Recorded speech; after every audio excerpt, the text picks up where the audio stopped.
it is not easy for us in Nigeria to just follow on the footsteps what the developed world is expecting themselves to do. At the same time, having said that, let's not also forget that there are also a surge in demand of gas utilization by the end customer in the industry. Now, given the impact of the crude oil hike since the war broke out, and the fact that the Naira has not appreciated, but it only has appreciated, the cost of locally available fuel has also gone up. So that's the primary reason why we are facing what we are facing. Hello and welcome to another episode of the Advocaat Distinguished Guest Series. My name is Glory Ogungbamigbe, and today I'll be speaking to Mr Sumeet Singh. Mr Sumeet Singh is the Director of Sales and Strategy at Powergas Global Investment Limited. I'll be speaking to him today on production, distribution and supply of gas in Nigeria.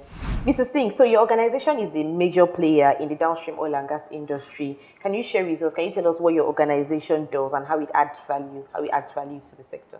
Okay, so we are Powergas Nigeria ourselves. What we do is we take the gas from where it is to where it is required. In summary, gas pipeline network is not everywhere within the country. So there is a big gap in the logistics, in the infrastructure of taking the gas where it is actually required. So we started off our business in order to take the gas from the pipeline sources. We put up a compression station, what is called the mother station. We compress the gas and then we put them in the specialized tanker and we truck it to where the gas is required. So there is a factory owner who is 200 kilometers from in the middle of nowhere and then they require the gas. So it's people like ourselves who truck the gas to them in the form of CNG so that they can use that gas for their power generation or process activities. Powergas is one of Nigeria's foremost producer and distributor of compressed natural gas.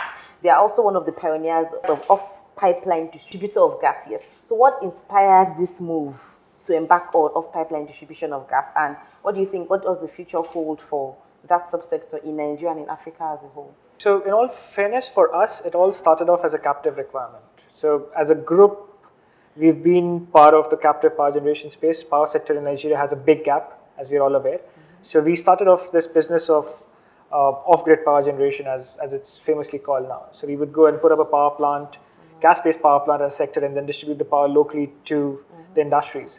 When we started this back in the mid part of the previous decade, we realized that this was a good replicable, scalable business model. But the problem was that the gas was not available everywhere. And hence came the idea of trucking gas to where it was required. So the whole need was out of our own captive requirement back in 2008, 2009. But as you can see, the market was much more outside than it was for us in-house. And since that time, we have just grown up. So we started off with our first plant here in Ogun. And today we are operating 5 different plants producing CNG across the southern part of the country, making sure that gas is made available everywhere where it is required. What do we see as the future scope of this is we have just touched the tip of the iceberg from a point of view that Nigeria's power demand is hardly met from the on-grid space, and there's a big off-grid power generation space, so that needs to be replicated, and that's what we're doing. We're not even talking about sub-sectors in that space, like whereby we have the residential who's using a 20 kVA generators, for example, or the telecom towers who are using diesel generators today. And a massive opportunity lies in the logistics sector, in the auto industry, as we like to call it, as the auto gas, because currently Nigeria uses more than 50 million liters of petrol every day. Even if it will be produced locally, it will be priced at the global prices. And similarly for diesel, we're probably consuming more than 10-15 million liters of diesel every day, which is again in the haulage industry and so on and so forth is a big, massive opportunity. So as I like to see it, we're just contributing a drop to the ocean, and everybody is welcome to come into the sector and take it all together forward. Very, very explanatory. Thank you for that. So we all know that Nigeria is blessed with vast gas reserves. We have so much of gas. However, we've not been able to adequately utilize this gas. What do you think the problems are? What are the impediments to us seeing bankable gas utilization in this country? So if you talk to the people in the upstream, they'll always call it a catch-22 in the sense that whether they should have invested in the gas infrastructure first or there should have been a gas market, and that there should have been a gas market first. Historically, everywhere else in the world as well, that has always been a challenge because gas cannot be stored. So what happens is you always need to have the markets and the off-takers readily available before you can have investments into these in the so-called bankable projects. In Nigeria, when oil was discovered 50, 60 years ago, unfortunately there wasn't enough market for the gas to be utilized. All the upstream development that has happened has primarily happened in the oil space because oil was easier to handle, it was easier to put in the pipelines and so on and so forth, right? Unfortunately, because of that, the gas infrastructure and the gas development did not happen at the same pace that it should have. From a scientific point of view, it's not too far off to say that Nigeria should actually have been a gas-based economy rather than an oil-based economy because of the sheer gas reserves that Nigeria has. But as I explained to you, historically the problem was that there wasn't enough market for the natural gas to be utilized, and hence the gas infrastructure and the investment into the gas projects did not happen at the same space. At the same time, having said that, the last 10, 12 years, I would say, has seen a substantial rise in the focus of investments towards this natural gas value chain. And there are quite a significant numbers that actually even, highlight this development. For example, the flaring of gas. The percentage flaring has gone down from way up than 25% has come down to less than 10% now. The local domestic gas utilization has also increased from less than 500 million scuff a day to more than 1.3 billion scuff a day now. So 2.5-fold increase. And the biggest, I would say, the project that can signify this improvement in the gas value chain is NLNG, which is now putting up the Train 7 after so many years, which is, I would say, the showpiece on the mantle of the natural gas business development in Nigeria. But again, there's a big scope. We have a proven reserves of more than 200 trillion cubic feet. We have an unproven reserves of more than 600 trillion cubic feet. So a long path to walk, I would say, but then definitely there's a big scope of development.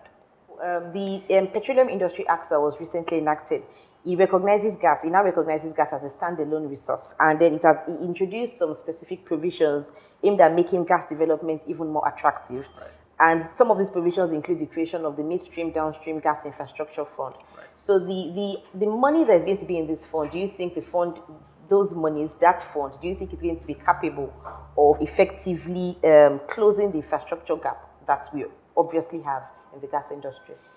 So you're asking me a question if there is enough money, right? Yes. So there's never enough money for anything and everything.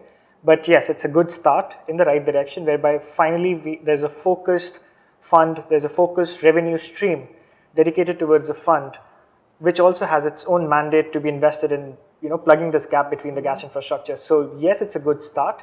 Whether or not it's enough, it's only something that time will tell because of the size of the market. Don't forget, we're a country of 200 million people, which is consuming 60 million liters of petrol every day or 98 million, depending on which benchmark we follow. And all of that can be replaced with natural gas. So definitely, it's a long way to go. And the fund would definitely be a good start in putting up the focus towards that direction of development. Okay, thank you for that, Mr. Singh. The PIA also imposes a domestic gas supply obligation on gas producers, and it mandates them to sell a certain percentage of gas for utilization in the country. Now, one of the major beneficiaries of this is supposed to be the power sector, and we all know that power sector in Nigeria, it's epileptic today and, epileptic tomorrow. The power sector, they always complain about, scarcity of gas. There's not enough gas. They don't get enough gas to do what they need to do. So what do you think is the reason for that scarcity that they always complain about? Every time the national grid goes down, everybody's saying, there's no gas, there's nothing to power, there's none of that. So what do you think is the reason for this scarcity?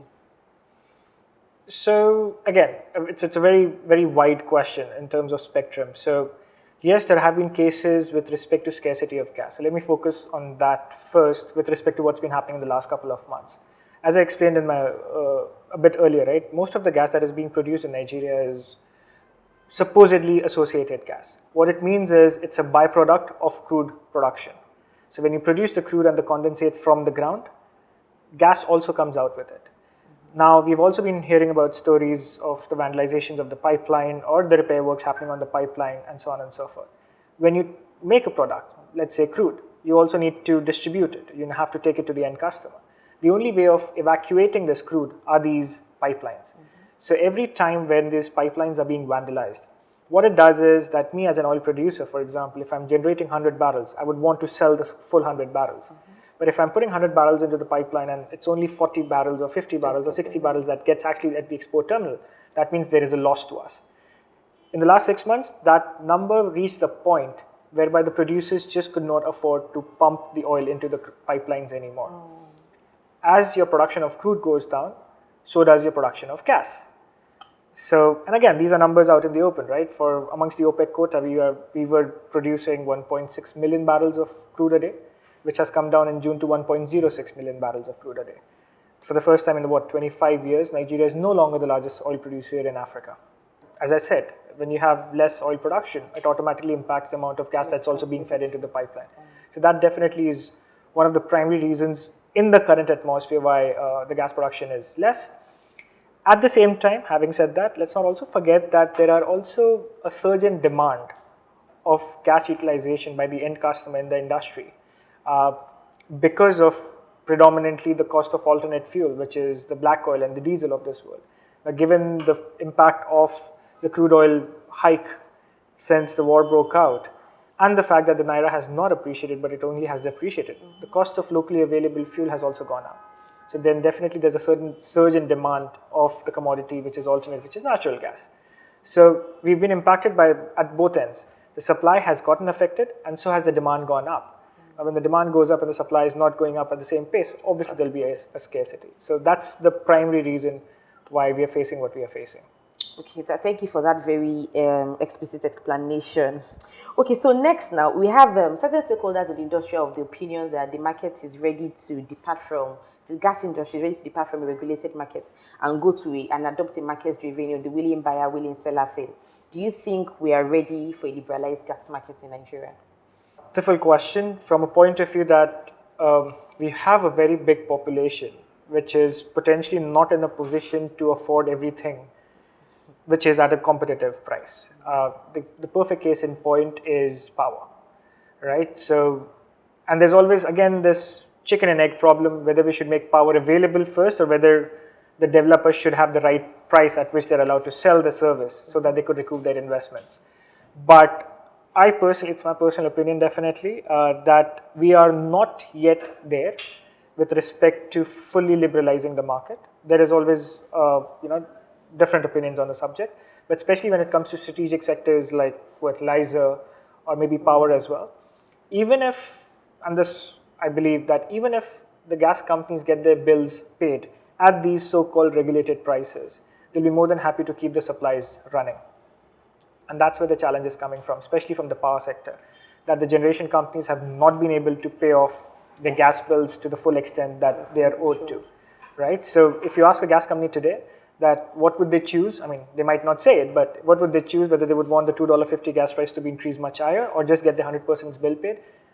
All the companies would be glad, as part of the DSO or the domestic supply obligations, they'll be glad to just supply the gas that they're supposed to at the price regulated by the government, as long as they're getting paid for it.